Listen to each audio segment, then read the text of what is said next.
Hello नमस्कार, मी ऐश्वर्या तुमचं माझ्या यूट्यूब चॅनलवरती आजच्या एका नवीन व्हिडिओमध्ये तुमच्या सर्वांचं मी मनपूर्वक स्वागत करते।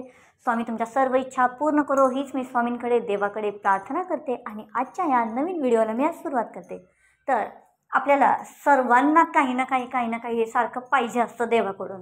तर मग आपण काय करायचं आहे, कोणते असे उपाय करायचे जे केल्याने आपल्याला सर्व काही मिळेल किंवा आपल्या ज्या अडचणी आहेत ते स्वामींपर्यंत आपल्याला पोहोचवायचे आहेत, त्याचे संकेत आपल्याला देवाकडून कसे घ्यायचे आहेत। तर आज त्याबद्दल मी एक उपाय सांगणार आहे। तर तो उपाय कोणता आहे, खूप अद्भुत उपाय आहे आणि तुम्हाला याचे व्हिडिओ तुम्हाला यूट्यूबला ते पण व्हिडिओ ह्याचे अगोदर पण कोणीतरी टाकले असतील, पण हेच उपाय आहेत की हा उपाय प्रत्येकाने हा केला पाहिजे, स्वतः अनुभवला पाहिजे। मी तर स्वतः अनुभवत आहे, पण तुम्हीही तो अनुभवा स्वतः, तर तुम्हाला खूप चांगला फरक आणि तो उपाय कोणता मी ते सांगत आहे। तर आयुष्यामध्ये आपल्याला काही ना काही देवाकडनं पाहिजेच असतं। तर देवाकडनं आपल्याला पाहिजे म्हणल्यानंतर आपण काहीतरी पूजा सेवा श्रद्धेने आपण हे केलंच पाहिजे। जेव्हा आपण सेवा करतो तेव्हाच आपल्याला त्याचं फळ मिळतं। जेवढं तुम्ही नामस्मरण कराल, देवाचं नामस्मरण कराल, तेवढं तुम्हाला फळ जास्त मिळेल आणि चांगल्या प्रकारची फळं मिळतील तुम्हाला। जेवढं तुम्ही जास्त सेवा देई मेवा, जर आपण स्वामींची सेवा केली तर तरच तुम्हाला तो मेवा खायला मिळणार आहे। जर तुम्ही भक्तिभावाने रोज देवाची पूजा नाही केली किंवा घरामध्ये स्वच्छता नाही ठेवली, घरामध्ये अशा कामच नाही केलं, तर तुमच्या घरामध्ये पैसा पण येणार नाही। तसाच प्रकार आहे सेवा देई मेवा। तर तसाच हा कौल आहे जो महाराजांसमोर आपल्याला कौल लावायचा आहे। तो उपाय म्हणजे आपल्याला चिठ्ठ्या घ्यायच्या आहेत 2। जसं आपण लहानपणी राजा राणी चोर शिपाई त्या चिठ्ठ्या वगैरे खेळायचो ना, तशा त्या चिठ्ठ्या आहेत त्या प्रकारच्याच 2 चिठ्ठ्या घ्यायच्या आहेत, 2 पानं घ्यायची आहेत छोटी छोटी, आणि त्याच्यावर तुम्हाला स्वामींना असे प्रश्न लिहायचे आहेत। माझं घर होईल का? दोन्ही पानांवर एकच प्रश्न लिहायचा आहे, पण एका पानावर श्री स्वामी समर्थ लिहायचं आहे वर, त्याच्यानंतर खाली तुमचा प्रश्न लिहायचा आहे मिडल लाईनला, आणि खालच्या लाईनला तुम्हाला होय, आणि एका पानावर होय लिहायचं आहे आणि दुसऱ्या पानावर तेच श्री स्वामी समर्थ, जो पहिल्या पानावर तुम्ही क्वेश्चन लिहिला आहे तोच दुसऱ्या पानावर पण क्वेश्चन लिहायचा आहे।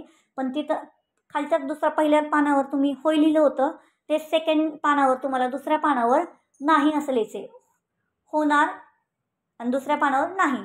म्हणजे हे संकेत आहेत, तुम्हाला हे चिठ्ठ्या अशा घोळायच्या आहेत आणि ते स्वामींपुढं अशा टाकायच्या आहेत आणि त्यातली एक चिठ्ठी आपल्याला उचलायची आहे। तुम्ही अनेक प्रकारच्या अशा चिठ्ठ्या घेऊ शकता, 5-6 चिठ्ठ्या तुम्ही 6, 7, 8 ह्या अशा चिठ्ठ्या होय नाही अशा तुम्ही प्रश्न टाकून तुम्ही ते करू शकता। आणि ते केल्यानंतर तुम्हाला जो स्वामींचा संकेत मिळेल, भले आता मी म्हणेल की मला 2 BHK नाही, मला 3 BHK माझं घर होईल का? स्वामी माझं खूप चांगलं घर होईल का? मला मोठं घर मिळेल का?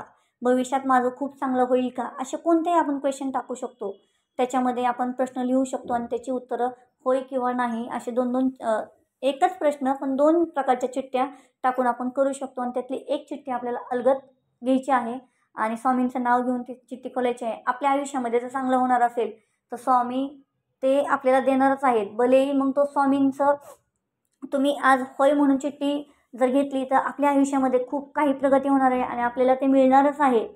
पुढे जाऊन भविष्यात आपल्याला 2 वर्ष 4 वर्ष थांबावं लागेल, पण ते मिळणारच आहे। आणि नाही म्हणून झाली तर आपल्याला ते पुढं मिळणार नाही आहे। आपण आपल्या स्वामी त्याच्यापेक्षा पण चांगला काहीतरी वेगळा असेल, आपल्या स्वामींनी आपल्या आयुष्यामध्ये जे करून ठेवलं असेल किंवा पुढं होणार आहे, त्यासाठी पण ते आत्ता नाही असा तो संकेत आहे स्वामींचा असं समजा। आणि तो स्वामींचं नामस्मरण करून त्यात आपल्याला अजून दुसरं करायचं आहे, म्हणजे 11 माळी जप करायचा आहे।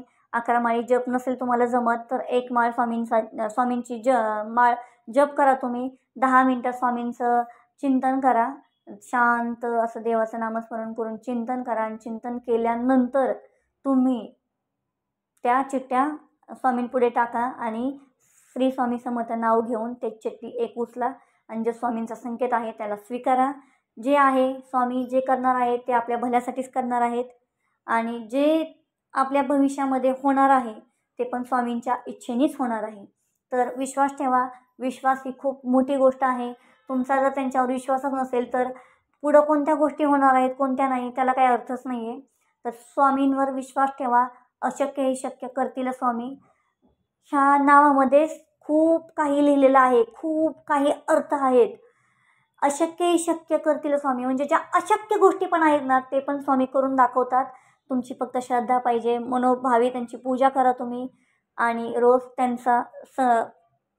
त्यांची पूजा, श्रद्धा, रोज त्यांची पूजा अर्चना करून तुम्ही रोज 11 माळी जप करा. खरंच खूप काही तुम्हाला स्वामी देऊन जातील. खूप काही मिळेल आयुष्यामध्ये, खूप भरभराटी होईल तुमची. जे नाही तुम्ही कधी अपेक्षा पण केली नाही त्या गोष्टी पण तुम्हाला भरभरून मिळतील. ज्या गोष्टींची तुम्ही अपेक्षा कधी आयुष्यामध्ये केली नाही की आपल्याला ते होईल. तुमची स्वप्न मोठी ठेवा. तुम्हाला जे जे तुम्ही स्वप्न बघितले ना, आपल्याला हे करायचे, आपल्याला ते करायचे, ते एक मोठं ध्येय ठेवा तुम्ही. ते तुम्हाला मिळेलच आणि मिळणारच. तुमच्या नशिबात असेल, स्वामीने ते लिहिलं असेल तर ते तुम्हाला मिळणारच. तर हा मी इथंच संपवते व्हिडिओ. व्हिडिओ आवडला तर नक्कीच माझ्या चॅनलला सबस्क्राईब करा, लाईक करा, पुढे शेअर करा. धन्यवाद.